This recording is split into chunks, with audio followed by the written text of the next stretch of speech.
Momentum begets momentum when it comes to election security. First, it was the state of Arizona losing an election-related lawsuit, resulting in the state having to purge 50,000 non-citizens from its voter rolls. Now, a Wisconsin clerk is out of a job after multiple election mistakes have been brought to light. Meet Maribeth Witzel-Bell, who was the Madison City Clerk since 2006. According to the Associated Press, Wisconsin clerk who failed to count almost 200 ballots resigns amid internal investigation. Now, there are many people who suspect that there are actually a lot more than 200 uncounted ballots because Maribeth never reported this to anyone. In fact, no one from her office ever communicated this. It wasn't until an outside investigation happened that these 200 uncounted ballots were brought to light. According to a local news report, this middle paragraph here, Witzel-Bell did not ever directly communicate that her office had left these ballots uncounted. The Wisconsin Elections Commission instead told the mayor's office of the error in December after a municipal clerk contacted the commission during the ballot reconciliation process. The WEC in January launched an investigation into the November error. An internal city investigation is also ongoing. But that's not all. Like I said earlier, she committed multiple mistakes, one of which was sending out over 2,000 duplicate absentee ballots. And in fact, it was those duplicate ballots that caught people's attention and prompted this entire investigation in the first place. Again, according to the local news, the city clerk's office in September mistakenly sent out 2,250 duplicate absentee ballots to voters, which caught the attention of Wisconsin Republican United States Representative Tom Tiffany. And in November, staffers did not count 193 general election absentee ballots. Now, I know there are some people out there who are going to say, 200 uncounted ballots, what's the big deal? But it is a big deal because every voice matters, every vote counts. And when it comes to election security and voter fraud, it's easy to think about thousands of ballots being dumped in the middle of the night, right? But sometimes elections are lost by 1,000 cuts. It's death by 1,000 small cuts. So yes, these small fish matter. Every fish matters. And, if it means we have to go through 1,000 small fish before we catch one giant whale, I'm all for that because, hey, at least progress is being made. At least something is being done about our elections. The fact that Maribeth stepped down and resigned of her own accord tells me that, hey, maybe a deal was brokered behind the scenes. Maybe she was pressured to step down by the city. Maybe there's more wrongdoing and she's trying to get ahead of it and taking action to protect herself. I don't know. But if it turns out that this was all intentional action, if it turns out that this was duplicitous and she was trying to tilt election outcomes, then I hope that she faces the consequences of the law because, quite frankly, there's just no excuse for this. Like I said, every voice matters, every vote matters, and even if it wouldn't have changed the outcome of an election, those people deserve to have their voices heard. Next up, we turn to the Pacific Northwest, Washington State University, where a student was beat up by a professor as well as a graduate student. Take a look at this. Is farm country and is home to Washington State University, a campus that's focused on academic excellence and is supposed to be welcoming to diverse values and ideas. So I was walking like this, my head down. That's why Jay Sani says he never imagined his political leanings would make him a target. Patrick just probably hates Trump. After a long day at work, the WSU junior says he got ambushed and jumped by Patrick Mahoney and Gerald Hoff. Patrick, ripped the hat off my head. For wearing this bright red Trump cap. He said to me, go get it, bitch. Or punched me a bunch of times on the back. Sani says they unleashed a vicious beatdown, all caught on surveillance cameras right in front of the Coug, a popular campus bar packed with students. Gerald also kicked me also a bunch of times too.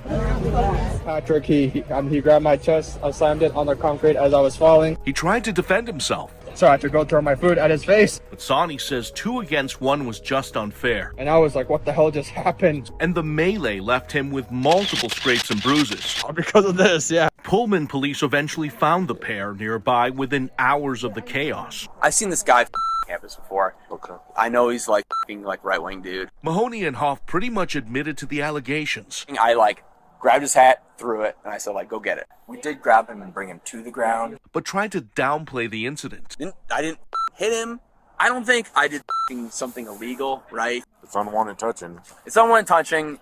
I don't know what that is, right? In fact, Mahoney tried to victim blame. He wanted to fight. He got what was coming to him. The officers didn't buy that story and arrested them on the spot. You have the right to an attorney if you cannot afford one. They're now facing fourth-degree misdemeanor assault charges. Absolutely ridiculous. I'm happy they were arrested, and I'm happy they were charged. Look, we all know that universities, higher education, they've been indoctrinating our youth, but I thought that was brainwashing. I didn't realize they're now trying to beat it, literally beat it into people. Just what a joke. And what's interesting, you guys know I don't like talking about race on my channel, but it's not as if this was a white kid with a MAGA hat. This was an Asian, someone of Indian descent, which again I think showcases the growing diversity, the growing big tent of the Republican Party under President Trump. I wonder if the fact that he was a minority actually angered them, because it's like, oh, why are you jumping off of the Democrat plantation? Here comes a catquake about to come up.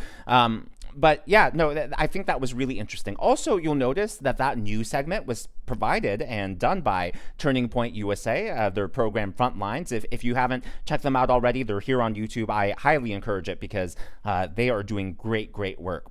Now, today, I want to recognize the members of today's Governor's Club: Bob Paul, 4572, Marley Tucker Macy, Helga Shaba Lading Dong, Kelly Kim, and USMC Carr. I appreciate all of you. These are people who give super thanks and tip to the channel. I really appreciate your support, and I'm so glad you enjoy the videos.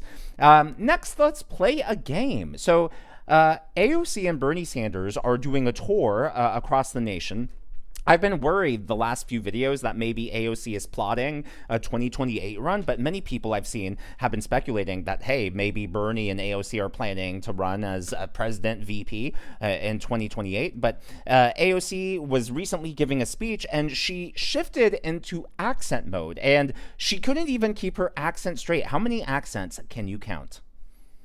Donald Trump is a criminal who was found guilty of 34 felony counts of fraud, liable for sexual abuse.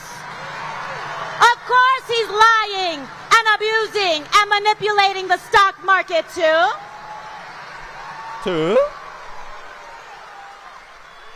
When he talks about rapists and criminals, he should look in the mirror. I mean, why is it that Democrat politicians do this? It was Kamala Harris, Hillary Clinton. It goes way back. I mean, are they just pandering? Is it bad acting? I mean, obviously it's pandering, but to me, it's just, do you really think that lowly of your voters and of the American people to think that they're going to fall for this? Or do people actually fall for it? I hope not. But to me, whenever I see pieces like that, it's just absolute cringe. Final story of today, again, another game. According to the New York Times, sidelined and still processing her defeat, Harris looks for a way back in. And one of the things she apparently is planning to do is launching a policy institute, or in other words, launching a think tank. Yes, and Kamala Harris thinking, a think tank. Many people have started joking, calling it the Coconut Tree Institute. So if you don't want to play the accent game with AOC, maybe what would you name Kamala Harris's new think tank? The Word Salad Center? The Institute for Redundancy? The Office of Vice Presidential Vibes? I mean, the list is endless. The opportunities are endless. So feel free to leave your names down below and thumbs up the ones that you like. It'll be a ton of fun. If you haven't already, please be sure to give me a thumbs up. I know it's a simple thing to ask for, but it really does help me reach more viewers like you in the algorithm. Be sure to smash that subscribe button and to check out one of these videos.